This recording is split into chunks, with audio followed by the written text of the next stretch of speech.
talk about the recruiting experience. Talk about the journey that led you to Fresno State. Okay, this is what happened, man. I had a lot of coaches, I had a lot of college coaches, like you say, recruit me or whatever. I had maybe like 5 come to my house. But my thing was, my my father and the coach at Minnesota, because the assistant coach at Minnesota was from Saginaw. So a lot of people thought that I was going to Minnesota just because of my dad relationship, with the assistant coach. Um, and I had a nice, I was thinking about it, but this one night I'm just sitting at home, man, and my phone rings. Like I said, I never knew Coach Tark. I never, but it was always 2 coaches on my list growing up that I just loved, not liked, I loved, and Coach Tarkanian and John Thompson was the 2 coaches. I loved UNLV and I loved Georgetown growing up. That 80, I don't know, 83, whatever, 85 team that won championship with Ewing and Wingate and Reggie Williams and Michael Jackson and all them. No, that was my thing. And Graham coming off the bench, ball head Graham, like that was my team.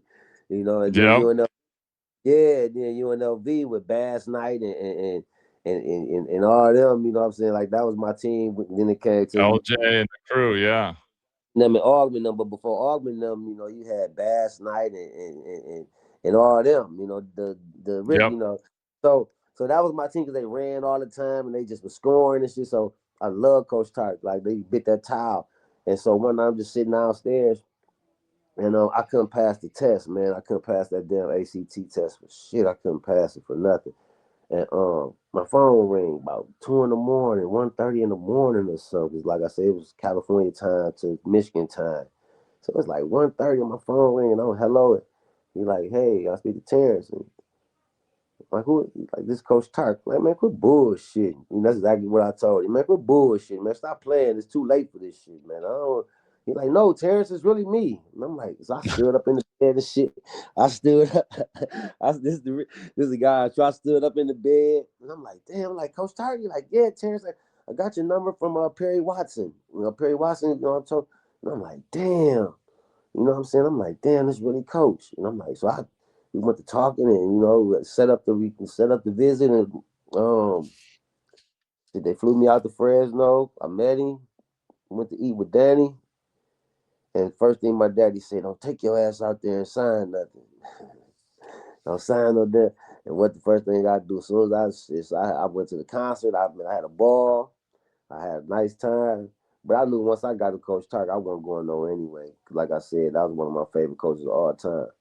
So once they presented that letter of intent, I signed that bitch right there. I think it was at Fridays or something. I don't know. We were somewhere, and the rest was history. I came home. My daddy mad as hell. He mad as hell. He mad. He mad as hell. Like I told you, I was to go out there and sign them, but I'm like, shit, this is where I'm going, man. So He I had think that way, that's so funny. So like I was, Terrance, I was 01, right? And Coach Welch saw me, watched me all summer, wasn't really sure if his question was I athletic enough? Like I could shoot it 6'7", really skilled. And he came and watched me play a summer league, like the last AAU summer tournament in right. Fresno, and I was rested, and I think I had 3 or 4 dunks in the game, and I just was kind of in the mood. I'm like, I'm dunking on people, and I started dunking on people. He called me the next day, like, where the hell's that been? Okay, you can play at our level. We want you to come. We're waiting on Shannon Swillis's, whether or not he's got another year. So come work out. I did a workout at St. Mary's in front of Randy Bennett. Yeah. I looked like I couldn't dribble and chew gum at the same time on that workout. I don't know what happened, but it was the worst workout of my career. It was Yeah. awful. But with Coach Welch in the gym, I had 2 phenomenal workouts and met Coach Tark and felt so much confidence. And I'll never forget Coach Tark saying, hey, sign the white kid that can shoot. And I remember thinking, there's no chance in hell I'm saying no. Like, Right. I had an Ivy League offer, like to go to Princeton, Columbia. I had some other, I'm like, to play for Coach Tark, there's no other option. Like I'm doing this. And so I get it. Like I like there's an aura, and I think it's cool to hear you say that, man, because you know, when you look at what you guys created, the Yeah. energy and what you really helped start, it's amazing. I mean, as a guy who shows up there, I mean, obviously that must have been a little bit of a culture shock coming from Michigan out to the middle of nowhere in Fresno. I'm sure that flight in probably was like looking at like just fields and you know, a No, little bit of a no, really it wasn't. No, really it wasn't because as a youngster, you know, my auntie and my family moved to California, Sacramento and Oakland.